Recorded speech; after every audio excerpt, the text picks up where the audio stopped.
Bonjour mes amis, j'espère que vous allez bien et que peu importe comment ça se passe sur la planète en ce moment, vous arrivez à garder votre paix intérieure.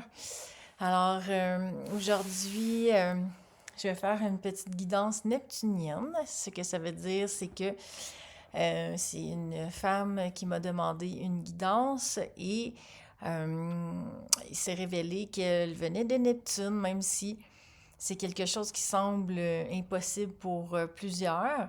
Je vais vous la lire et puis vous me direz si vous avez entendu parler de ça. Les Neptuniens, j'ai jamais entendu ça auparavant, j'ai pas lu à nulle part, alors vous me ferez part de vos commentaires et de votre expérience là-dessus. J'ai la communication sur courriel, alors je vais prendre mon téléphone. Émilie, elle voulait savoir d'où elle vient et ce qu'elle fait ici en ces temps. Et donc, ils disent, j'ai demandé à plusieurs et ils ont répondu qu'Émilie est neptunienne. Ici, c'est une guidance, c'est vrai, je voulais dire, c'est plus simple. C'est pas la complexité qu'on retrouve normalement dans mes autres vidéos. Parce que je peux demander à avoir des informations sur des vies passées, sur les scénarios des personnes dans leur expérience de vie, leur incarnation. Puis ça parle de ce qui se passe dans l'illusion, évidemment. Alors, c'est pas nécessairement toujours des guidances qui, qui, qui visent à sortir de l'illusion. Donc, c'est ce type de guidance-là qui est quand même assez courte aussi.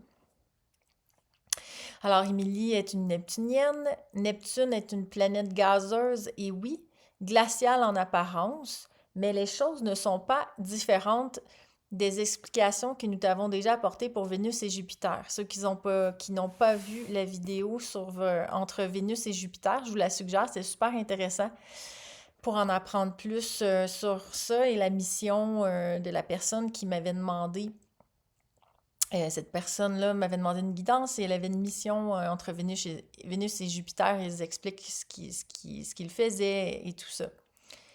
Les apparences pour les yeux humains. Les apparences pour les yeux humains sont très trompeuses puisqu'il y a des habitants stellaires sur cette planète et, étrangement, vous n'en parlez jamais. Il semblerait que quiconque ne risquerait pas à dire que l'on peut avoir la vie sur Neptune. C'est aussi une planète peu étudiée, puisqu'elle se trouve à bonne distance de la Terre, plus loin que toutes les autres planètes du système solaire, et semble peu intéressante pour vos scientifiques qui se contentent de plus d'évidence. En Neptune, il y a des peuples aux apparences physiques plus denses, mais aussi très subtiles, quasi transparentes ou invisibles à l'œil nu. Beaucoup de peuples en dehors du système solaire et au-delà y ont élu domicile pour effectuer des recherches sur la Terre. Neptune est une grande maison qui abrite une multitude de races diverses, autant vues, selon vous, comme animales, mais aussi certains terriens en rare quantité. Donc, il y aurait des terriens en rare quantité. Émilie peut deviner son apparence en tant que neptunienne en se regardant dans le miroir, puisqu'elle a conservé des traits somatiques. Elle ressemble beaucoup à vos tigres ou félins. Émilie est née sur Neptune, mais son appartenance génétique est lyrienne. Et c'est vrai que Émilie a des traits de félin, des yeux tirés. C'est très vrai, ça, vraiment. Et je vous montrerai la photo qui a été créée à partir d'elle et de cette guidance, parce que j'ai créé aussi euh, la photo. Comme quand je fais des communications animales depuis bientôt 1 an maintenant, je vais aussi créer des photos des images à partir des photos des animaux. Euh, Plusieurs photos, plusieurs images en fonction de ce qui a été nommé dans la communication et en fonction de mon feeling. Et quand je fais des guidances pour les humains, c'est vraiment c'est vraiment ou également en fonction de ce qui a été nommé. et une demande du cœur aussi qu'une image soit créée à ce niveau-là.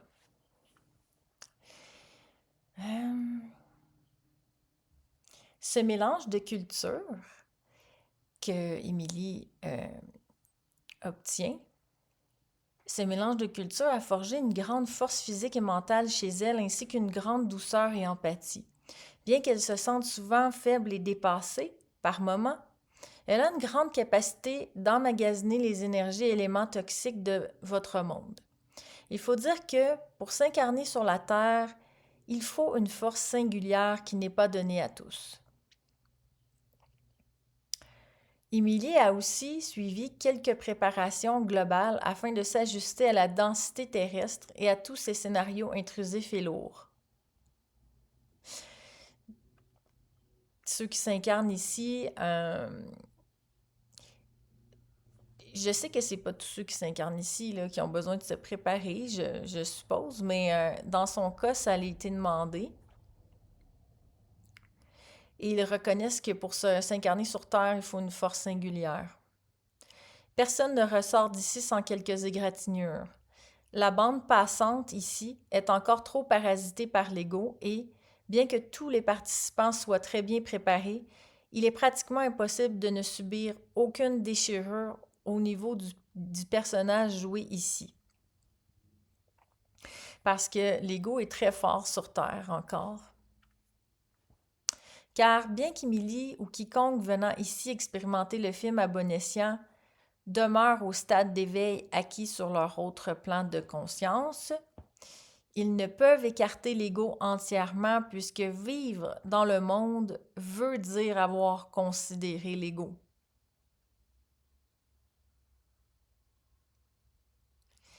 Tous ceux qui s'incarnent, pas nécessairement sur la planète, là, peu importe, on va être nécessairement happé par de l'ego. Et je pense que sur Terre, c'est particulièrement fort. Et c'est ce qu'il dit, c'est que quand même, on va garder le stade d'éveil où est-ce qu'on est. Ça changera pas, mais dans le film, on est quand même, dans cette illusion-là, on est quand même un peu égratigné de ça. Même Jésus n'a pu le faire à 100% au début de son incarnation humaine. Jésus qui n'aurait pas cru en l'illusion, lui, et qui aurait beaucoup joué avec les éléments, et c'est ça, aurait quitté assez rapidement l'illusion. Bien sûr, personne ne vit réellement ici, mais nous ne nions pas qu'il y ait souffrance, même si cela n'est qu'un rêve. Nous disons cela puisque nous pensons qu'Émilie a besoin de se souvenir de l'être divin, calme et en paix qu'elle est réellement. N'oubliez pas que ça parle toujours à tout le monde, les guidances, alors vous pouvez aller chercher quelque chose là-dedans. Émilie est consciente des moments où elle croit qu'elle échappe à sa paix, des moments où elle choisit l'ego pour répondre à n'importe quel contexte. Cela la peine lorsqu'elle croit avoir mal choisi, parce qu'une part d'elle se souvient de qui elle est et qu'ailleurs, en d'autres mondes plus faciles et légers, jamais l'ego n'aurait semblé avoir une emprise sur elle. Qu'elle sache qu'il n'en est rien, l'ego n'a aucune emprise réelle et elle peut à tout moment choisir à nouveau. Je sais pas pour vous, mais semble-t-il pour Émilie, pour moi aussi, quand je choisis de me mettre en colère ou de ne pas bien réagir, c'est sûr que ça me peine. Parce qu'on est conscient aussi, je pense que dans d'autres mondes, c'est plus facile. Moi, j'ai ce souvenir-là, on dirait, qu'en d'autres mondes où j'ai vécu, c'était beaucoup plus léger et facile. Question 2, donc, qu'est-ce qu'elle est venue faire? Émilie est venue montrer cela sur Terre. L'ego n'existe pas et la vérité de l'amour englobe tout ce qui est. C'est pourquoi elle a un lien précieux avec tout ce qui est et qu'elle se donne comme mission de montrer que tout ce qui vit est de Dieu et une façon de retourner en lui. Comme cela a déjà été dit, les animaux sont ailleurs dans leur processus d'éveil. Ils ont laissé aller le langage archaïque de la parole et fonctionnent principalement avec le cœur et l'esprit. Ils s'imposent peu en société, ne participent plus à construire ou à calculer. Ils ont délaissé toute la surenchère des besoins, tels que celui de s'habiller, de posséder et de se divertir constamment. Même leur habitat est empreint de modestie. Ils sont majoritairement... Voyons, je vais y arriver? Ils sont majoritairement dans une contemplation méditative lorsqu'ils ne sont pas dans l'obligation de participer au scénario qui passe, comme de se sauver d'un prédateur, chercher de la nourriture ou donner de l'attention à un humain. Et même là, ils le font connecter. Ouais, les animaux le font connecter. Leur activité, leurs moments de vie sont beaucoup plus connectés que les humains où on pense toujours à plein de choses ou à qu'est-ce qu'on a à faire ou à telle anxiété de tel événement. Et dans les communications animales, ce que je vois souvent, c'est que les animaux demandent plus de présence. On a beau être là 24/24 en télétravail, ils vont demander une présence de qualité, c'est-à-dire d'être là avec eux dans l'esprit. Puis,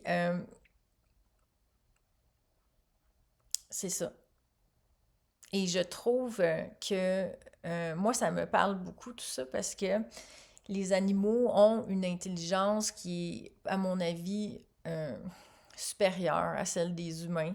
Je parle de l'intelligence émotionnelle parce qu'ils n'ont plus besoin de toute façon, comme on dit là, de construire, de quoi que ce soit. Là. Ils vivent dans le monde, puis tout est délaissé, puis ils vivent très bien, en général. Ils ont une sagesse que je repère constamment dans les communications animales. Ils disent l'ego est délaissé, c'est ça. Émilie a commencé à voir presque uniquement des incarnations animales ou d'individus majoritairement stellaires, avancés au niveau de la conscience de l'éveil. Comme tous, elle œuvre à travers le film dont la finale ultime est de se souvenir qu'elle n'a jamais quitté Dieu, donc qu'elle n'a jamais été ici.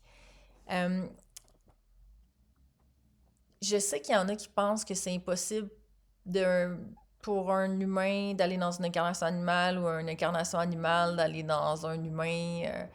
Mais ça, pour moi, je pense que c'est basé encore avec une interprétation de l'ego où on se subordonne toujours à l'animal et où l'animal est infériorisé parce que ça a toujours été comme ça qu'on nous a inculqué de penser. Mais au contraire, bon, pour avoir fait plusieurs centaines de communications animales, pourquoi je suis si convaincue que c'est vrai que les animaux peuvent avoir des incarnations humaines, c'est parce que j'ai toujours des confirmations dans mes communications avec les gens. Pourquoi je remettrais en doute ce seul détail que l'animal me dit? Et c'est pas j'ai plusieurs animaux qui me l'ont dit. Et pour moi, ça me semble tellement logique. Leur sagesse est tellement immense et ils délaissent tellement l'ego. Donc, voilà. T'sais, comment on peut prouver que ceci est faux? Et moi, comment je peux prouver que ceci est vrai? Je ne peux pas le prouver. Mais ce que je peux dire, c'est que quand je fais une communication animale, à chaque fois, les gens, ils font « Ah oui, ils confirment, ben oui, mon animal, oui, c'est vrai, tel, tel. » Des détails très, très pointus. Alors, je répète, pourquoi je me remettrais en doute ceci? Je trouvais ça intéressant d'apporter ça parce que redonner aux animaux une valeur qui leur a été enlevée à quelque part parce qu'ils ont vraiment, quand on les observe, je trouve qu'il y a beaucoup de divin là-dedans et c'est là où on peut être calmé, à juste les observer. On peut retourner dans une certaine lumière avec eux.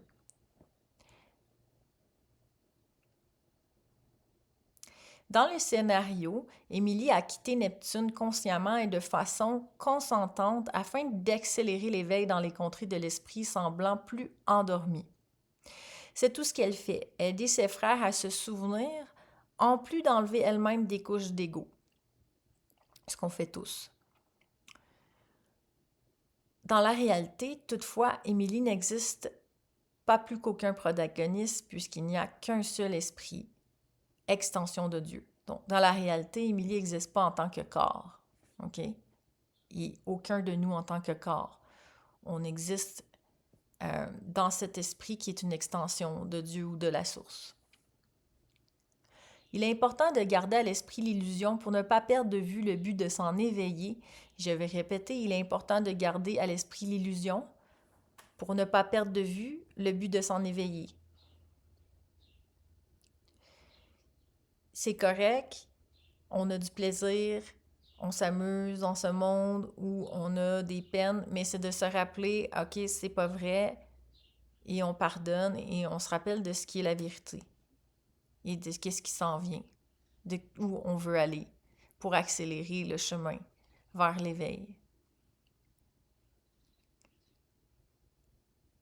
En terminant, nous voulons la rassurer qu'elle marche bien sur les pas du Saint-Esprit et que chacun de ses pas est soutenu et célébré. Chacun de nos pas est soutenu et célébré. Qu'elle se sache infiniment aimée. Nous sommes infiniment aimés. Jésus, les galactiques et les guides de lumière. Merci d'avoir été présent pour cette petite guidance. J'espère que vous allez me faire un petit coucou habituel. Puis, si vous avez aimé, vous pouvez partager, bien sûr, liker la vidéo. Et puis, bien, je pense que j'ai tout dit. Je vous embrasse, je vous fais un gros câlin. Merci d'être là.